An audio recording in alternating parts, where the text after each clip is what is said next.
Welcome back. I've got Nate Amadon online. Nate, how are you doing? Great. How you doing, Michael?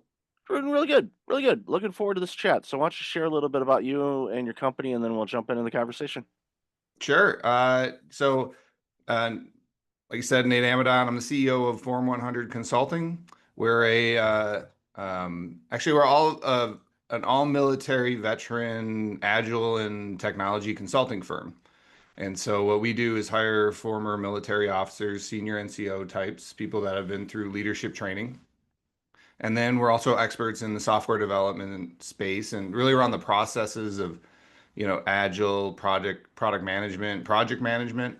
And we work to help drive alignment, communication, improve processes, and then now spending a lot of time trying to help organizations implement AI in a way that actually makes sense versus AI and everything. So That's great, and thank you for doing all of that and hiring our military veterans and experts because and I grew up in my dad served in the army, had aunts and uncles and sure. grandparents, and everybody served and all that. So I always make sure to say thank you for your service.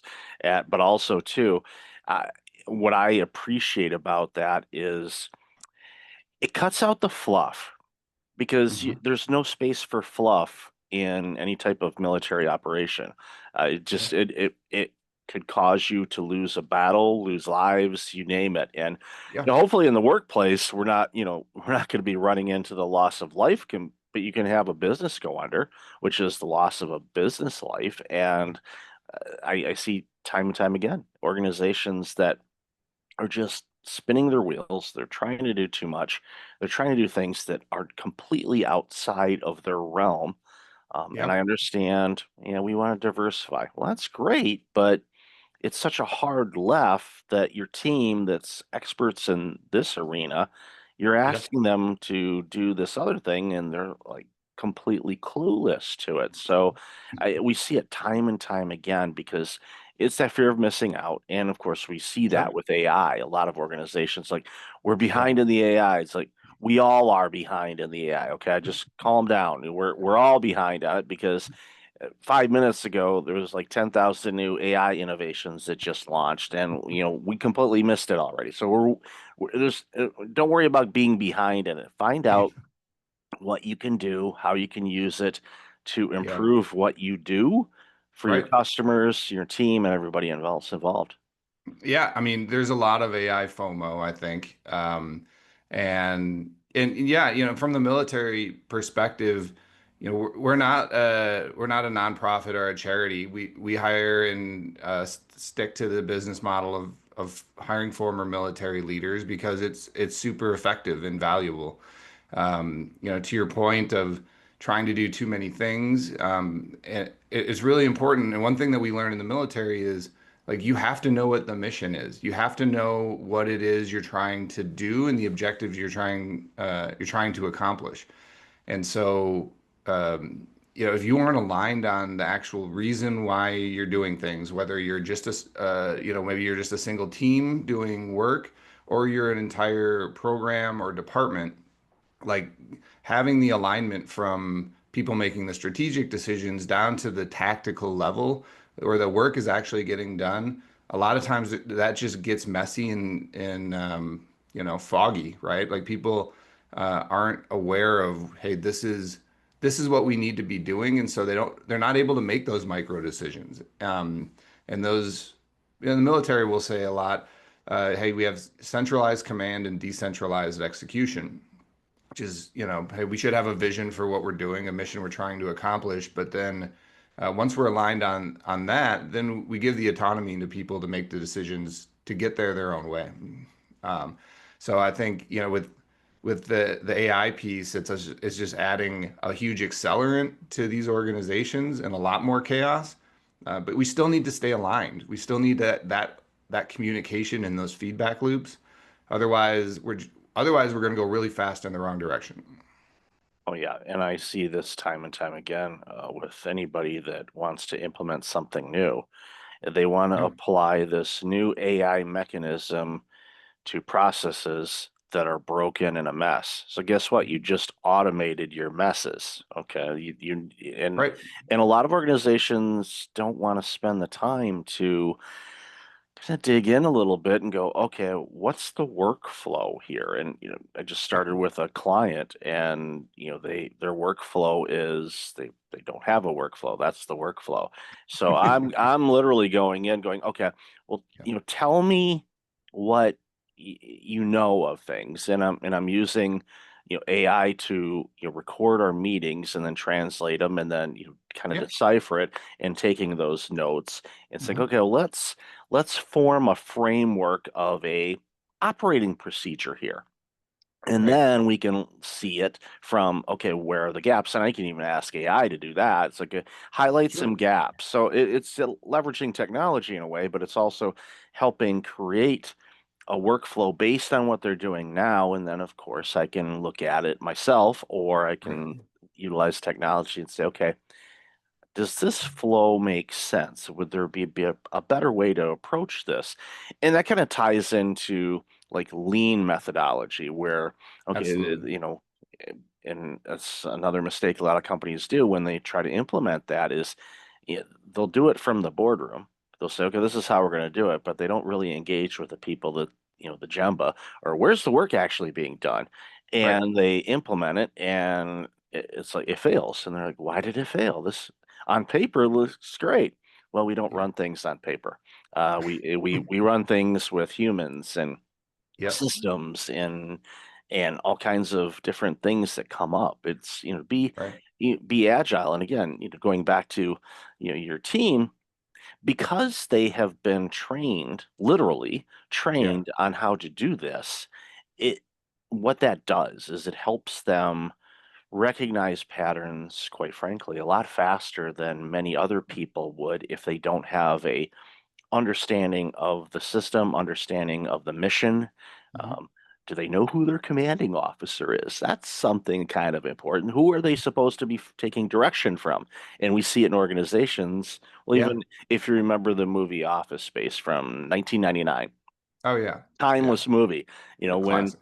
yeah, when you're saying, I've got, six bosses to report to, and the consultants or the Bobs are going, well, excuse me, what? And it's just layers. And even literally about 20 minutes before our interview, I saw a post talking about when General Motors during the Great Recession filed bankruptcy and was, literally 6 to 9 months away from, going away completely, and Hmm. they brought in the former CEO of AT&T, not a car guy at all, knew Right. drove cars. That's pretty much his knowledge of cars.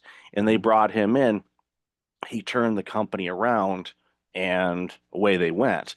And it was one of those things where sometimes you have to bring in people that have done it outside of your world in a Yes. way that can apply to you. Because again, that's why whenever I deal with anybody that has military training or expertise, I know it's like, well, leadership won't be an issue here. Yeah. That won't be a problem. They're going to get to the point quickly. So I have to be prepared and kind of rewire my brain because I'm Mhm. so used to working with a lot of organizations and individuals with the nuances and the gray area and the well, Yeah. this, and it's like nobody's got time for that. We got to get this thing turned around. And that's even though I didn't serve in the military, I apparently I adopted enough of the Yeah. methodology just through osmosis or growing up in that environment to realize, okay, get it to the point. And I think Right. that makes a big difference in helping organizations figure out what to implement and more importantly, what not to. Oh, yeah. I mean, yeah, I think you mentioned lean, and lean is a huge component of this. I mean, we have this kind of mantra, which is, align, simplify, automate, and do it in that order, and make sure that, we're really clear on what we're doing, and then taking the time to map out the process, like map out what are the steps to go from an idea to something that's executed, and that can be just in the software realm or really anywhere. And then you can start to pick and find those areas that could be value add when you're going to automate. And just because you can automate something doesn't mean you should. And when you think about lean, and you kind of brought up GM, and I think a lot about kind of manufacturing back in the 80s and 90s when they were first implementing machines into the factories. And that caused more problems than it solved initially because they would spin up one step, but it wouldn't optimize for the entire system, right? You create what we've been coining like AI slop, which is, hey, you automated your step and now it's faster for you, but you haven't made it faster for the organization. You've just moved all of that delay in time to somebody else or to some other team. And people aren't thinking about it that way. And I think they need to take a very systematic, holistic view of, hey, what is it that drives value for us? How do we identify that? What are the steps to do it? And then where can we add AI to make us better and more effective as a team? Because not to replace people, right? Yeah. And I think that's another thing that there's a lot of concern around. I mean, this is a huge change management exercise in the industry. Like we're asking people to use brand new tools that they've been told will replace them. So, uh, but I don't think they will. I think they we should be focused on making people better and more effective so the organization can do more and add more value. Yeah, utilize it as a tool to find the efficiencies that Right. we unfortunately can't do because we don't have enough staffing. Because I saw this, during the Great Recession, and it happened before that too. But Sure. especially with the Great Recession, when a lot of companies were, letting people go, the Right. the lucky survivors got to do a lot more work. And what Yeah. happened in many organizations, and obviously I'm not going to debate right or wrong. I understand there's nuances to it, but organizations figured out, hey, we can get the same amount of work done with less people. Well, they're going to look at the bottom line, especially if they're Sure. publicly traded, and they're going to say, all right, yeah, we're making money on this. We don't need to staff up a bit. And Right. even now, where you're seeing a lot of organizations saying, okay, yeah, we're going to automate and we're going to lay off a bunch of, uh, what they call it, redundant staff, which again, Sure. not knowing their organization, it may or may not be. I don't, I try not to prejudge on Hmm. announcements if I'm not in that organization. I find it, Yeah. it's like, I don't know all the pieces, so I'm not going to make a decision on this because if I was there, then maybe I would know more. But ultimately, it comes down to just, again, using AI and other methodologies as mechanisms to get better at what you make and what you do Right. in an organization and empowering your team to be better and get better at things because then you can scale and you scale, you grow. Guess what? Everybody wins. And I think too many organizations, look at a component of the mission, but Hmm. going back to what you said before, they're not keeping the entire mission front and center. They're Yeah. narrowing their focus, which I understand why people do it, but they're not looking at it in a, okay, what is this impact going to be for us in our deliverables, retention, recruitment? Yeah. Let's look at the age of our team. Okay, are we, in any type of risk situation where we're going to have some significant knowledge loss coming in the next 5 to 10 years? How do we Right. factor that in? Yeah. Yeah, I mean it's fascinating time in the industry for sure. And yeah, yeah, to your point, it's hard to know. I mean, every organization and company and industry is different, and they're different in what they do and their company culture. But in a lot of ways, at like a meta level, they're all very similar. And you really need those kind of core components, right? You need to have good alignment through your organization. You need to communicate effectively. You need to have the right level of processes set up, whether that's AI or not.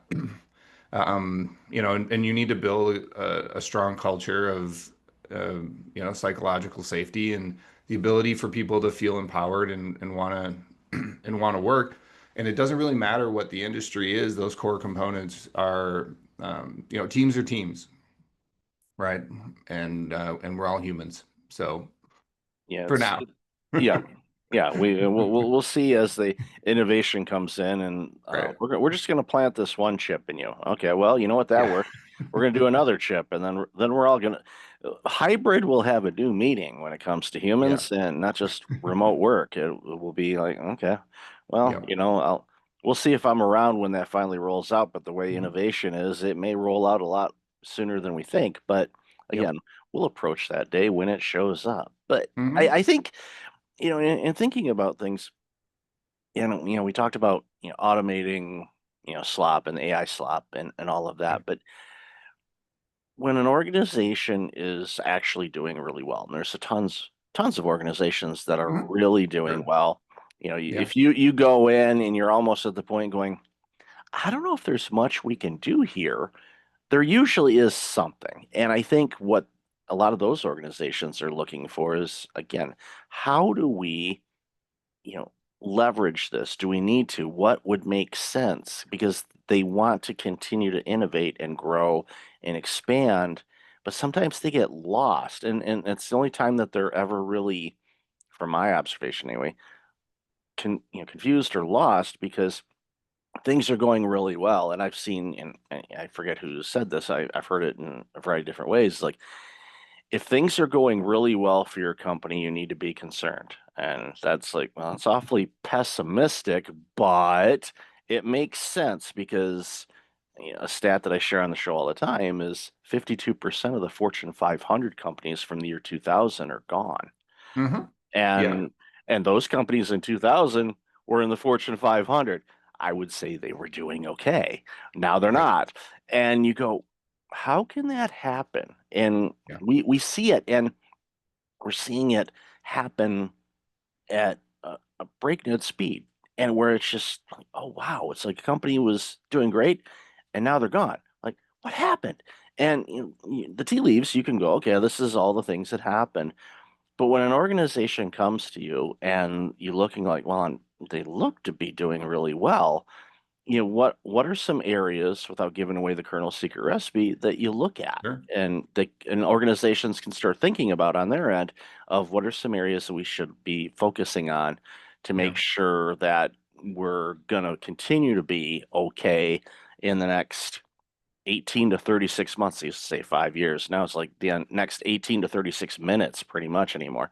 But what are Right. some things that you see that organizations are asking and doing that can kind of help them, stay forward thinking and productive for, months and years to come? Yeah. I mean, I think you're right. You should always have a level of fear. Just, as someone that runs a company myself, you should always just have that, like, you need to be moving and constantly trying to get better. I think that exponential returns of very incremental improvements is one of the most amazing things in business.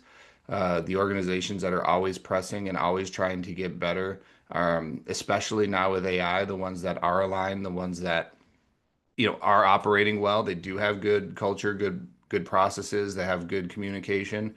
I mean, they're going to be the ones that really capture these improvements because they're just going to be able to continually, incrementally move the needles. And they've probably got to that point through that practice of continuous improvement. So, however, I'm always suspect when I hear, "Hey, we're doing this really well," because a lot of times that is in a complacency mode, because you think things are going too well. And so, yeah, I think that there's almost I've never been to an organization where I say everything's good here and then we're done, because there's just always opportunities to continually improve. And back to the lean thing, there's a big theory of constraints type of idea, right? Where you say, okay, what's the big rock? What's the one big thing that's causing the largest amount of pain? And then focusing on that, and maybe you can't get rid of it because it's out of your control, or maybe it's regulatory, or maybe you're in a program in a large Fortune 500 bureaucracy that you're unable to navigate, but continually just identifying those and trying to mitigate them, make them incrementally better, just because you can't fix it completely doesn't mean you should throw your hands in the air. So that, a lot of times that's what I try to do. I go in and our team goes in. We spend time understanding what's going on first. I'm very hesitant of any consultant that starts telling you what to fix within the first week because you can make it worse. Absolutely. And then, but it's really trying to find those areas, right? Trying to be an idea what do I call it? An idea radar. Really going out, building relationships with people to actually understand what's going on. And yeah, and if the programs are doing really well, then it's an opportunity to do even better. Yeah, look for opportunities, again, to Right. scale it. And, I Hmm. had a, conversation yesterday with a client and, they're just trying to get, they're suffering from analysis by paralysis. Right. Their spreadsheets have spreadsheets, okay? And it's Right. like, okay, we need to come up with a centralized place. Having this information, and I asked them this because I'm curious, okay, what does Yeah. this information give to you? Does it give you ideas on initiatives? Is it more of I just like knowing this information, but it doesn't do anything? What is it? What this information, I give you the results on this spreadsheet that says Yeah. these things happened. What does that do for you? Is it understanding your profit margins? Is it understanding how many hours your team is spending on a particular endeavor? And again, and having that information, what does that do? Are you using it to plan? Are you using it to scale? Or is it just busy information so you have something to look at? And Right. again, this is where a lot of soul searching comes into play for organizations going, okay, why is that information important to us? And they look at it and well, you know what? Do I really need that? And it's like you can still access it. It's not like we're going to say, sorry, you can't look at this anymore. No, it's Right. we can still get that to you, but what is the information or what are the things you need to learn or hear or understand in order for you to scale if you want or grow or tackle new markets like one place I helped out saying we want to go after this other branch of kind of what they do but it's kind of in a different arena.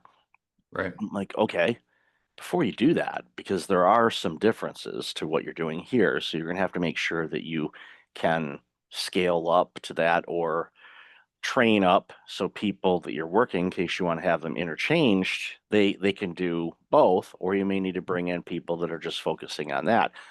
Right. Those are discussions you need to kind of wrap your head around. But if they just say, well, we're just going to go into this arena, all right, great. That's like, picking on GM again in the 80s. Yeah. They thought it'd be a good idea. Say, we make cars. Okay, we're going to get into satellite dishes now. And we're going to get into banking and we're going to get into and I understand what they were thinking. It's like we got to Sure. diversify because the auto industry is very up and down. And I understand what they were trying to do, but they were going into arenas that they had no business going into. And all it did Right. was just drag down their market share, also take away the attention of making quality products. Hmm. Three generations of family worked for them, so I have some insider observations Yeah. on it. And like, what are you doing? And but again, it comes down to one, figuring out who you are as an organization. Where do you want to go? Where are you now? What are the necessary steps? Build the map. Build the get get the map out there. Okay, where are we at? What areas do we need to attack? How do we get there? We can't. It's not a straight line, unfortunately. Usually isn't. It's like you got to kind of go Right. around here and come back this way and do that. But it's we see it time and time again where they they'll do. I like to call it level one thinking where they say, we're going to do this. But Right. it's like, it's like making a cake or cooking a meal. I'm going to make this. All right. Do you have the ingredients? Do you know how to prepare it? Do you know what temperature? How do you know that? No, no, we're just going to make it. Okay. Well, good luck with the easy bake oven. I'm sure it's going to taste great. So, love to Uh, hear your thoughts on that. yeah. Well, it's there's such a balance. I mean, there's a couple of threads here, but there's a such a balance between over planning and not planning at all. And, one of the things I love about working with all military officers is that we learn how to do that. And that's not something that you can just, read a book about and do. You have to get reps in figuring out, at what point is making a decision irresponsible and at what point is not making a decision irresponsible, because both of those extremes come with risks. And so, I was a pilot in the Air Force. I flew C-17 cargo planes. And, if we were saying, hey, we have this mission here, I wouldn't just go, all right, let's get in the plane and go, right? I mean, we had to do mission planning and figure out, what route of flight are we going to take? Where are we going to land? What are our diverts?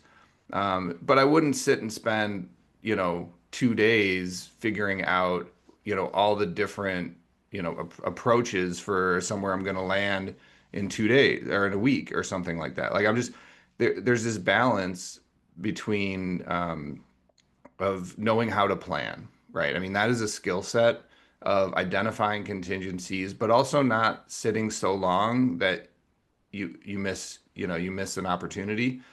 And so yeah, it's challenging for organizations to navigate that, to figure out like what is a shiny object and what is it, what is a great opportunity. And sometimes you're not going to know. You're not going to be able to get all the information to make a confident decision. So the ability to make a decision without all the information, whether that's at the executive level talking about strategy or even at the team level, or the program level.